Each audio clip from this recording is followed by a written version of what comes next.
Hey, boss, he ain't working.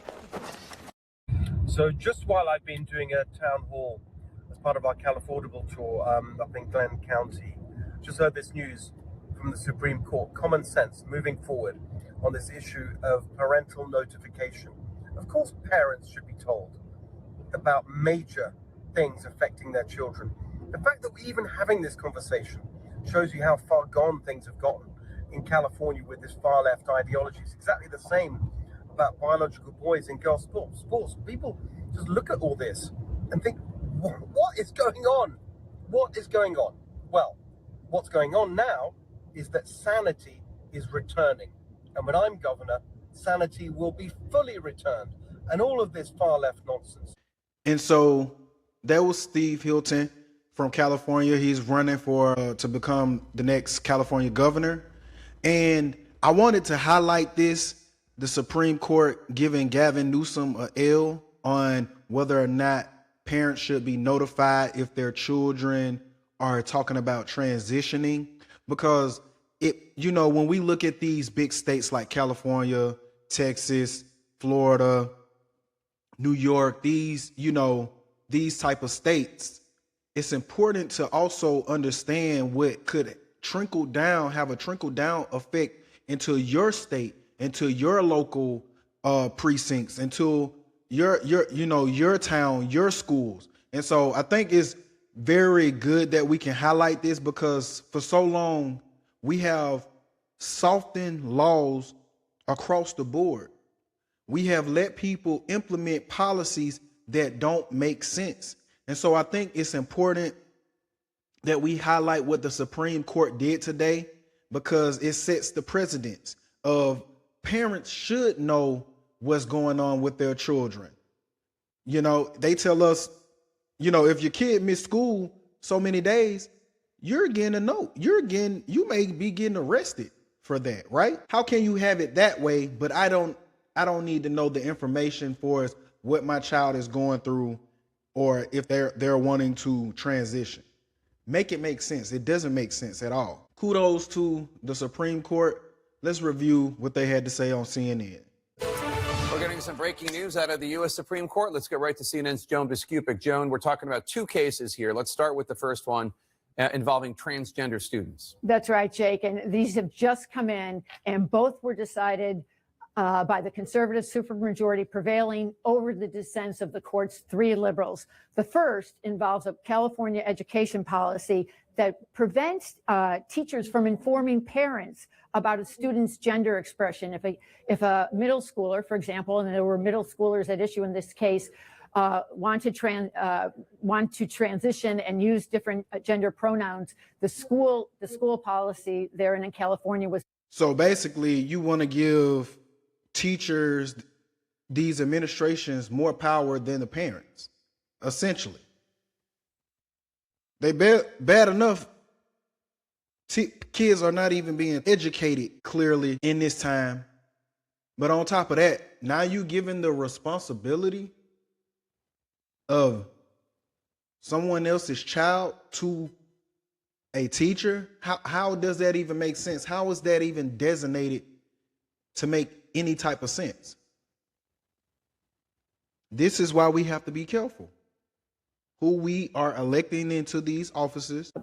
Temporarily block that policy from being in effect as it goes to parents who had challenged it, saying that no, parents, the state had said it was intended to protect trans minors from rejection and abuse at home. The Supreme Court didn't buy it at this point, and as I say, it's over the dissent of three liberals. And when and if you hear that if you heard that clearly, it's basically saying, we can chastise your child, but you can't. Meaning, like, your child come to you and they want to be a furry today, and you correct them by saying, no, you're not going to be a furry. You're going to be Jacob. You're going to be Melissa. You're going to be who you are, essentially. And that can be used as abuse.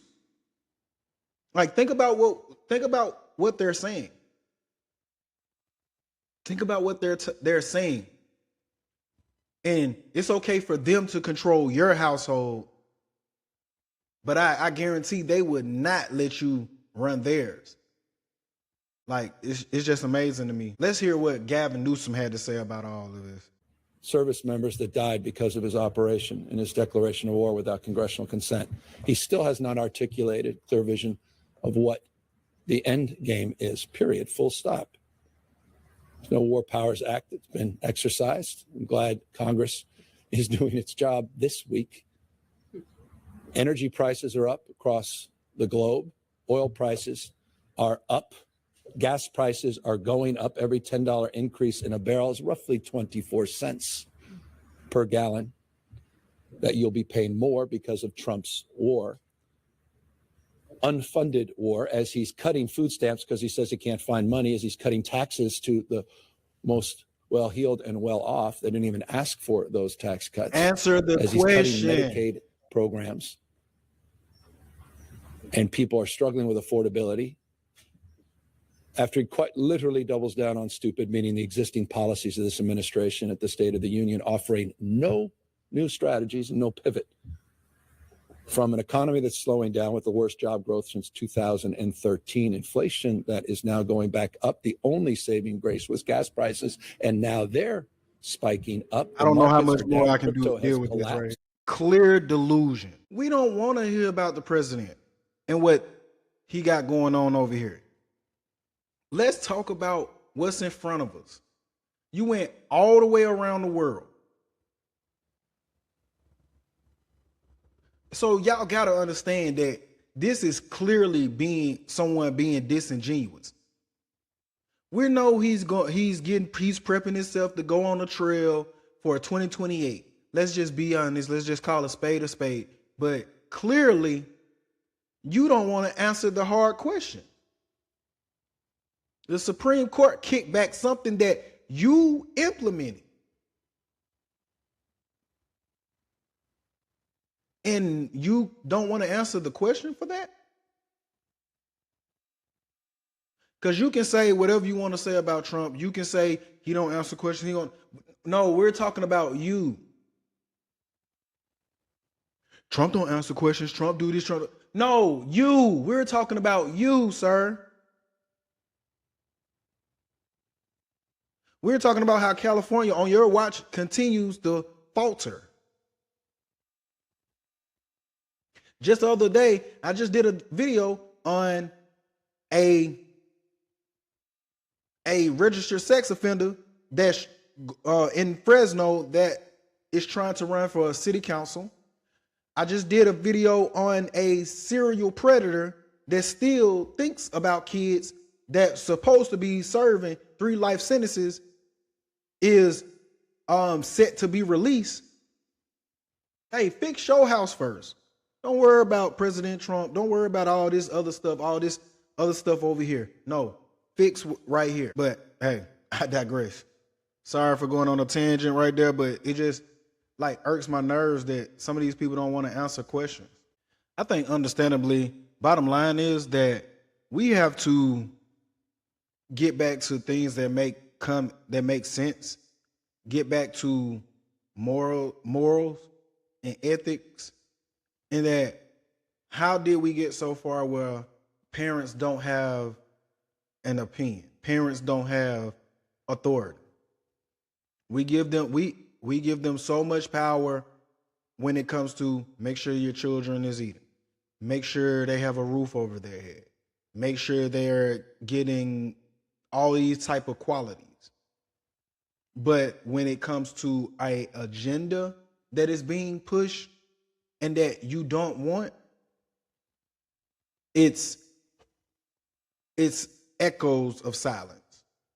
And I believe that is a stark illustration of what we don't need to be having in the United States of America. And like I said earlier, this is a win for parents because this ruling is imperative to our children's lives. It's no different from what we heard from the young lady at the State of the Union. No common sense in government. In the gallery tonight are Sage Blair and her mother, Michelle. In 2021, Sage was 14 when school officials in Virginia sought to socially transition her to a new gender, treating her as a boy and hiding it from her parents. Hard to believe, isn't it? Before long, a confused Sage ran away from home after she was found in a horrific situation in Maryland. A left-wing judge refused to return Sage to her parents because they did not immediately state that their daughter was their son. Sage was thrown into an all-boys state home and suffered terribly for a long time. But today, all of that is behind them because Sage is a proud and wonderful young woman with a full-ride scholarship to Liberty University. Sage and Michelle, please stand up. And there you have it. Like, they took this young woman from her parents simply because they wouldn't acknowledge that she was a boy. So it's imperative.